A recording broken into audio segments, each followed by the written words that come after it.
Today, I want to conclude this series on a very important topic, and that is believing when there's nothing to see.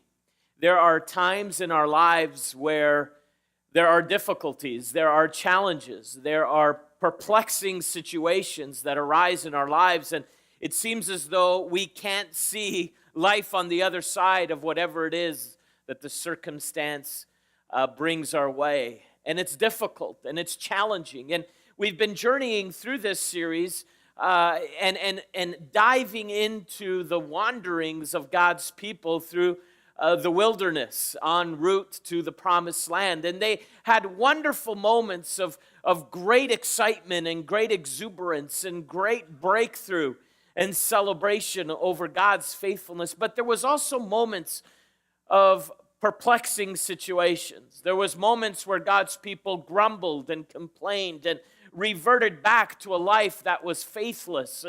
And so today, when life throws curveballs at us, when life brings perplexing and difficult and heart-wrenching situations where we find it difficult to see on the other side of the circumstance, my prayer today is that even in those moments, even in those perplexing situations, in those discouraging moments in our lives, that we would dare to believe and have faith in a God who will see us through to the other side.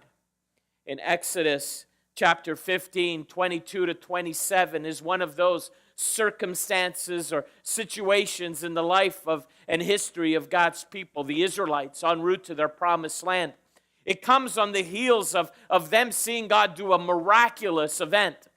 God split the sea, the Red Sea, in two, and God's people walked through it. And on the other side, they were celebrating and singing, and Moses and Miriam were leading them, and they were rejoicing of all that God had done. Can you imagine with your own eyes visually seeing this miracle and then walking through the Red Sea and coming out the other side? Of course, my assumption is we'd all be praising just like Moses and Miriam and God's people were doing. But it's the next section over that is interesting in so many ways and is our topic for today. They had been brought through the desert and they had no water. And so we go to the text at this point. Then Moses led Israel from the Red Sea. And they went into the desert of Shur. And for 3 days they traveled in the desert without finding water. When they came to Marah, they could not drink its water because it was bitter. That is why the place is called Marah, which means bitter. So the people grumbled against Moses, saying, "What are we to drink? What are we to drink?" And then Moses cried out to the Lord, and the Lord showed him a piece of wood. Another translation says a tree. Showed him a tree. And he threw it into the water, and the water became fit to drink. And so in many ways, God turned the bitter waters into sweet waters right there before their eyes. And there the Lord issued a ruling and an instruction for them. And they put them to the test. He said, if you listen carefully to the Lord your God and do what is right in his eyes, if you pay attention carefully to his commands and keep all of his decrees, I will not bring on you any of the diseases I brought on the Egyptians, for I am the Lord who heals you. And then this final verse 27, which sometimes gets overlooked, says, then they came to Elim, where there were 12 springs and 70 palm trees, and they camped there near the water.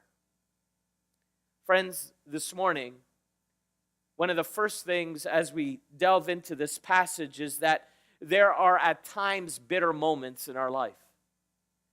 The Israelites were facing a bitter moment. They had just experienced a sweet moment with the parting of the Red Sea, but then 3 days later, they're without any water, and their response is grumbling and complaining. You would think that in so many ways they would have been built up in their faith to think if God can bring us through a Red Sea, he assuredly will somehow provide us water in the midst of the desert. But instead, they complained to their leader, Moses. And so then Moses led Israel from that Red Sea, and there in that desert, he cried out to the Lord, saying, God, what are we going to do? You can almost envision this. In the distance, perhaps they saw the waters of Marah.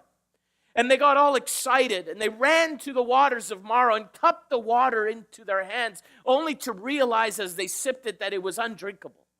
You can just imagine the disappointment that yet another day without water.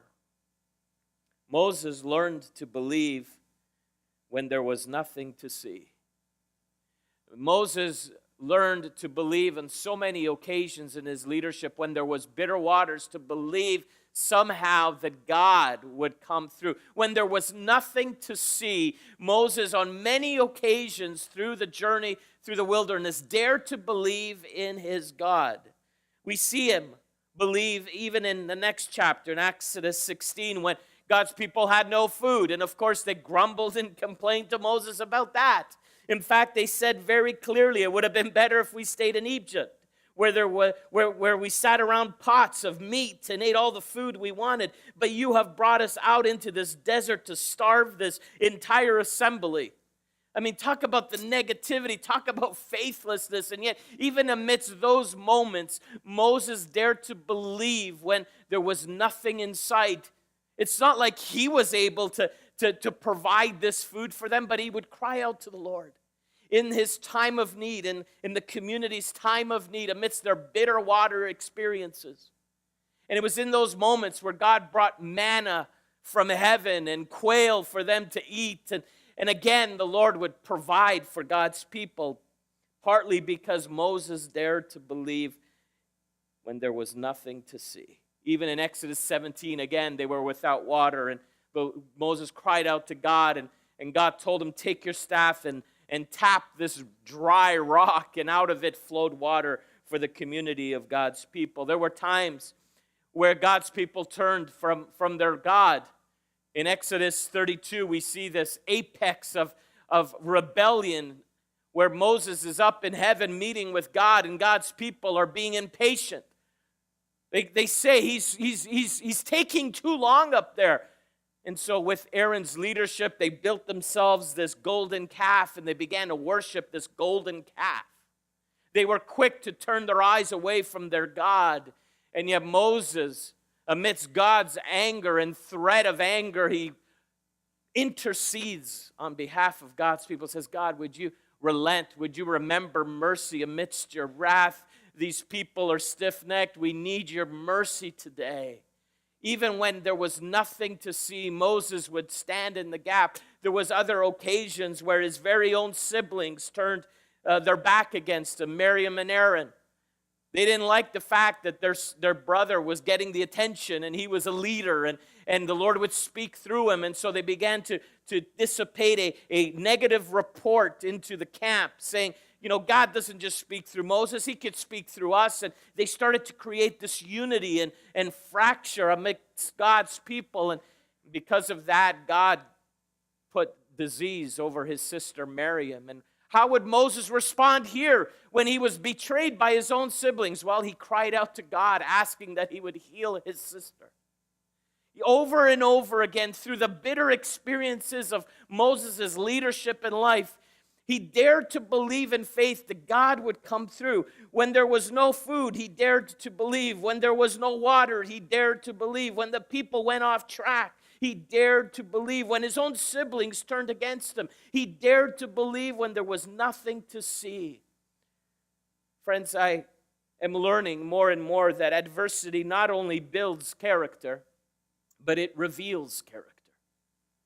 You see, we all go through challenges. We all go through bitter moments. We all go through loss, perhaps a loss of a loved one, or a loss of a job, or financial resource, or we go through betrayal from those we thought we could trust. And the list goes on and on. We all go through those moments. But the question is, how do we react and respond amidst the adversity? Yes, adversity builds our character, but it also reveals character. See, the essence of faith is found in Hebrews 11, verse 1, where it says, now faith is confidence in what we hope for and assurance about what we do not see. And that's why I want to conclude this series with faith when there's nothing to see, when the situation is bitter, when the situation is adverse, when the situation is difficult and perplexing. What will we do there is the question. If you read through the Hall of Faith in Hebrews 12 and so on, it's a list of men and women of God who were men and women who went down in history as people of faith. You find people like Noah there, who built an ark in the middle of a desert because God told him to do so. And he trusted in faith, believing when there was no water in sight. He was persecuted for it. And then the rains came, and the scriptures say 150 days went by. I'm sure Noah was thinking, where are you, God? And then it says in Genesis 8 that God remembered Noah.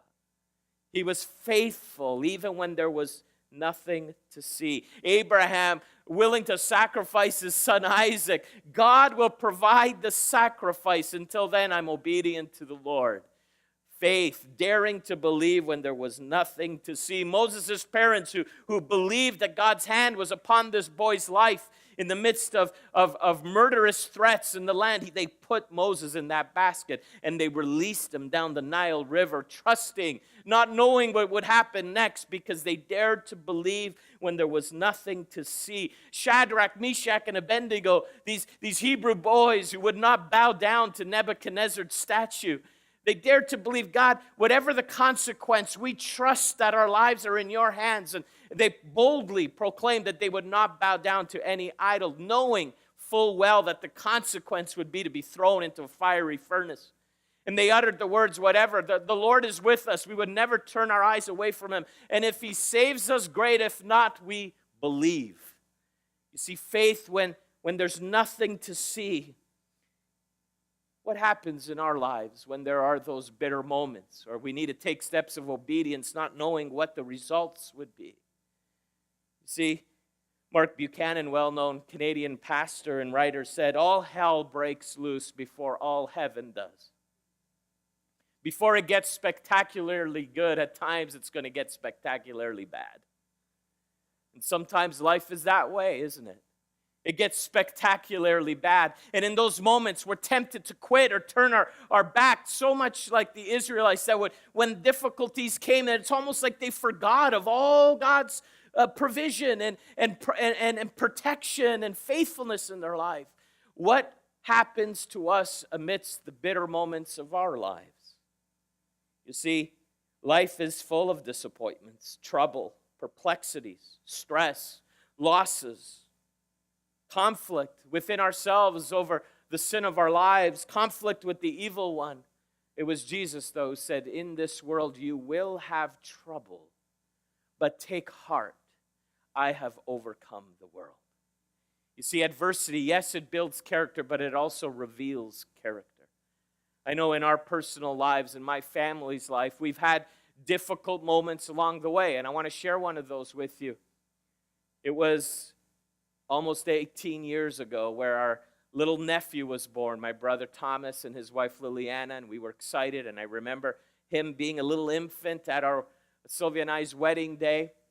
We were all excited to welcome Daniel into the family, but something was wrong with Daniel physically, and so there was so many different tests and so many different surgeries on this little body of his. Daniel was born with a rare genetic disease, and as more tests were had and made, doctors concluded that Daniel would never grow beyond a 5-year-old level of intellect. Well, that really throws a family for a loop, doesn't it? You have dreams, you have vision for your little boy and this child that you're going to bring into the world. The last thing you would think of is this. It's a bitter moment. It's a bitter season. It's how is this going to work? And as he gets older, who's going to take care of him? And how is this all going to pan out? And in those moments as a family, we've had to journey through believing when there's nothing in sight. believing when the news is bad, when the news is difficult, when it's hard to swallow, when it's hard to understand, when it's perplexing. God, we've tried to live our lives as faithful to you. Here we are in vocational ministry, dedicating our life, and yet, why? Why the bitter waters? You ever ask yourself that in your own life? Why, God? This just doesn't make sense, and it hurts, and it's painful. Bitter moments. But you see, this text also reminds us of sweet moments. Verse 25, Moses cried out to the Lord, and the Lord showed him a piece of wood. He threw it into the water, and the water became fit to drink. Friends, God loves to turn bitter moments of our lives into sweet moments of our lives. He loves to redeem situations. He loves to teach things that we could only learn going through the storm of our lives. You see, this is a tragedy. Some people never experience the sweet moments of life because they've developed the habit of an early exit. When there's bitter moments that come our way, rather than believing and daring to believe in God through the storm, many, unfortunately, take the exit off of the Jesus ramp. We end up perhaps allowing our hearts to grow cold and angry and disillusioned and skeptical. We end up walking away from the Lord instead of walking towards the Lord. We take an early exit from the process, and they leave their jobs at times. Some of us, when we go through difficulties at work, we just figure the best way through this is to get off the train. And other times in church life, friends, church life sometimes is just filled with sweet moments, beautiful moments. There were so many beautiful moments in this church.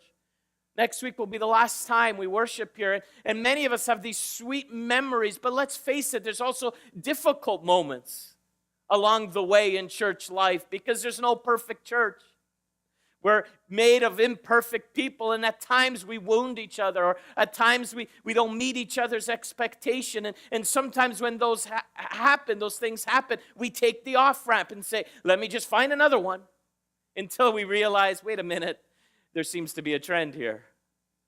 At other times, it's in our friendships, and we go through stress moments in friendships, and we perhaps don't meet each other's expectation there. And instead of working it through and grinding it out and learning from the situation and extending forgiveness, we just separate and sever.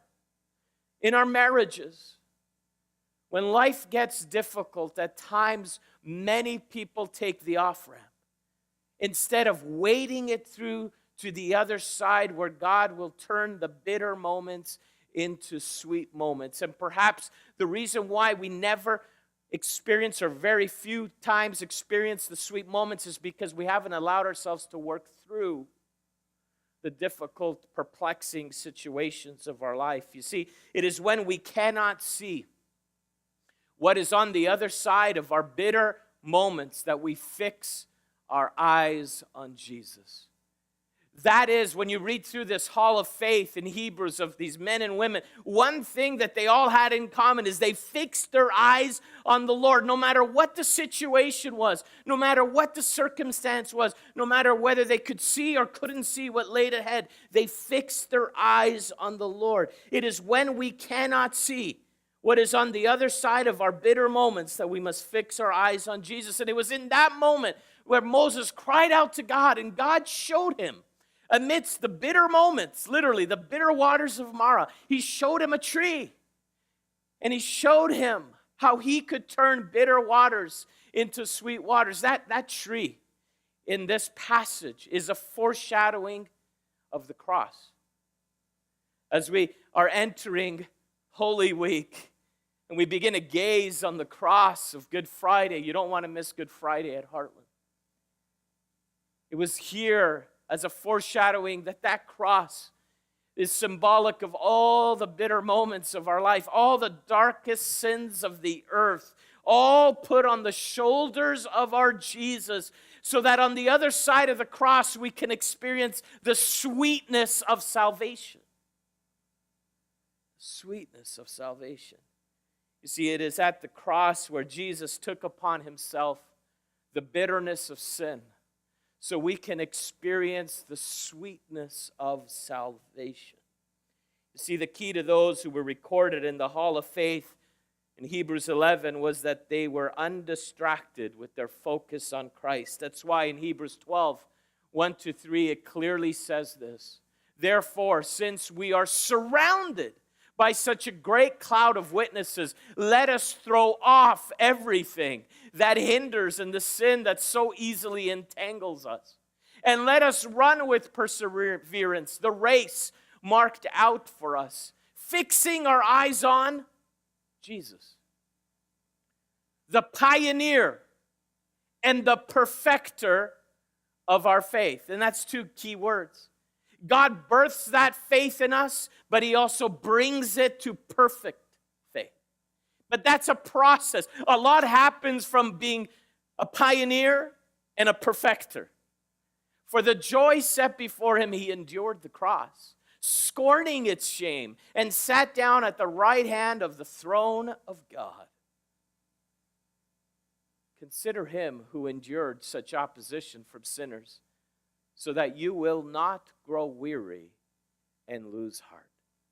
Consider him in all the bitterness of our lives, of all the bitterness of your life, all the bitter Mara experiences, all the sin that tarnishes our heart. He took upon himself so that you and I can experience the sweetness of salvation, so that you and I, in our bitter moments, cannot grow weary, but not lose heart, but know that he has overcome the world.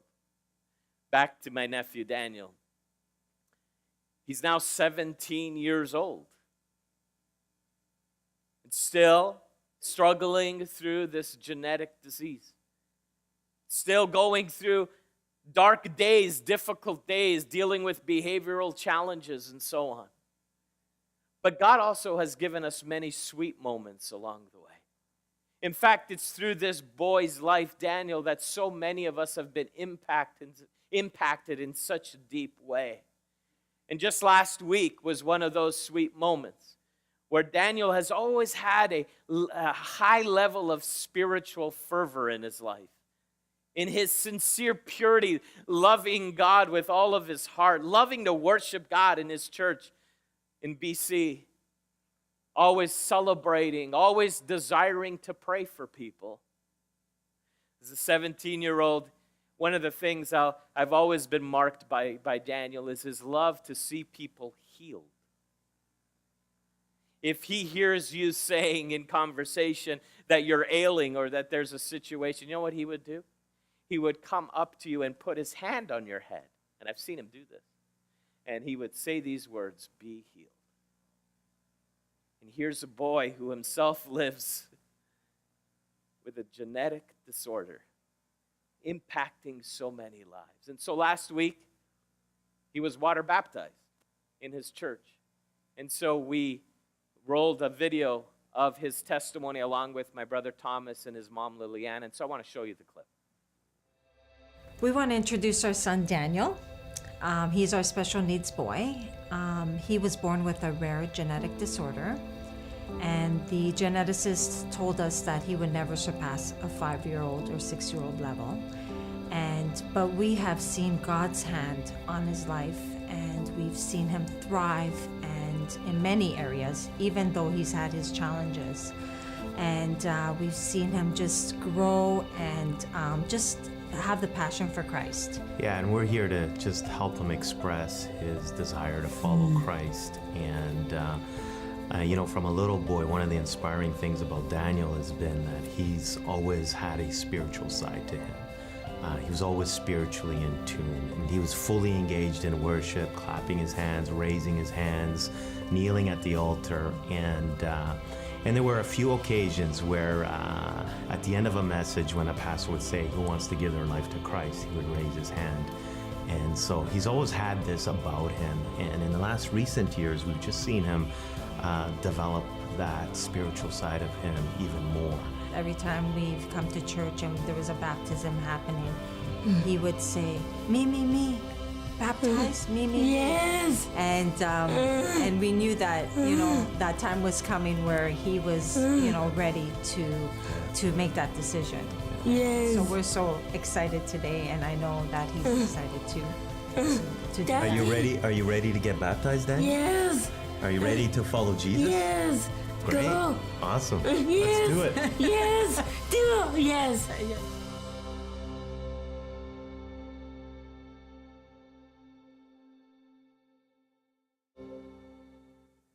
It's the heart of Jesus, right? That even through the challenges of life, and it's not that it's all easy. He won't be able to get an education like the average kid, but he's making an impact. He's even making an impact on us today. Because Jesus has a way of turning our bitter moments into sweet moments. And though they're hard, and though along life's journey, it's easy to take the off-ramp and say, God, I don't like this. It doesn't make sense. It's perplexing. It's too difficult. Where are you? Where's the water? Where's the food? Where are you? The fact is, he's right there. He's right there. Conclude this message with this thought, that eternal hope, we have eternal hope amidst the bittersweet moments of our lives. You see, notice verse 27 as this passage concludes. After they went through all of the bitter moment, the Mara experience, then they came to Elim, where there were 12 springs and 70 palm trees, and they camped there near the water. Scholars say that Elim was 7 miles down the road. They couldn't see it, but God had already prepared it for them. It was paradise-like. In fact, it was personalized just for them. It was 7 miles down the road, and yet there were 12 springs. There were 12 tribes of Israel. 1 spring for each tribe. Then on top of that, there were 70 palm trees. There were 70 elders in Israel. See, God even personalizes our Elims, those moments along life's path where there's an oasis of loveliness, often out of the bitter agony of disappointment. God will allow joy and gladness to rise. God will give something entirely unexpected to us. So in many ways, Elim is a foretaste of heaven. We have these Elim moments, and last Sunday was one of those Elim moments for our family where we tasted a little bit of heaven. But notice that the great lesson of Elim is that we must not make a resting place, however attractive, into a home. They camped there. They didn't live there. Their promised land was still before them. Friend, in this earth, there will be moments of oasis moments. And don't make that your home. Set your eyes on eternity, where one day everything will be made perfect. Where there will be no more disease and no more sin and no more disappointment and no more struggle and no more perplexity. Friend, take heart. Jesus has overcome the world. Elim is a foretaste of heaven. It's a rehearsal of paradise. It's a preview of the true promised land. I want to ask the worship team to come up. Yes, 1100 Canadian Place for our church will be a great place of celebration. A place where many will come to know Christ. A place where all nations will come to know the Lord. There will be great impact, and we'll celebrate God's faithfulness of how He brought us to that so-called promised land. But friends, it's just a camping spot because our eyes are set on heaven. That is our eternal hope. So whether you experience bitter moments or sweet moments, please know this. Keep your eyes on heaven, because that is your eternal destiny. That is what God is preparing you for. And so whether you experience the great highs, celebrate and be grateful. But also when you experience the downs of your life, don't take the exit ramp. Trust God when you can't see anything, because that is the essence of faith. That is the essence of faith. So this morning, would you stand with us? Let's begin. Right now, in the privacy, right there in your seat, you begin to reflect on God's faithfulness. Begin to reflect on His goodness over your life. Begin to acknowledge Him as Lord of your life. Right now, where you are, begin to reflect on God's goodness, even amidst the bitter moments and amidst the sweet moments of your life. Open your hands up to heaven and say, God, I want all of you. Right now, in this holy moment, I want all of you, Lord, whether through the bitter moments of our life or whether through the sweet moments of our life, right now, you begin to speak praise to the Lord. Go ahead.